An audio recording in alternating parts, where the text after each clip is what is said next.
సంతోషి మాత దేవాలయానికి ఒక ప్రత్యేకత ఉందండి.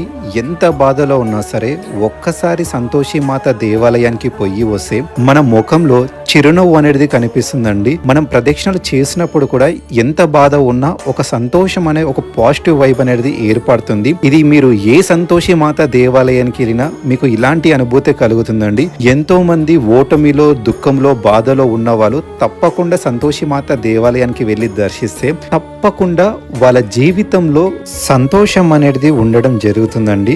నేను ప్రజెంట్ దిల్సుఖ్ నగర్ లో ఉన్న సంతోషి మాత దేవాలయానికి అయితే చేరుకున్నానండి. ఈ దేవాలయంలో ప్రతి ఫ్రైడే విద్యాపన అంటే చిన్నపిల్లలకి భోజనాలు పెట్టే కార్యక్రమం గాని, అన్నప్రసాదన గాని వచ్చే ప్రతి ఒక్క భక్తులకి తీర్థ ప్రసాదాలు, ఆశీర్వాదాలు ఇచ్చి పంపిస్తారండి. అమ్మవారి ఆశీర్వాదం ఎవరి పైన ఉంటుందో వాళ్ళ జీవితంలో సంతోషాలు ఎప్పటికి ఉంటాయండి. మరిన్ని దేవాలయాల వీడియో కోసం మన ఛానల్ ని సబ్స్క్రైబ్ చేయండి.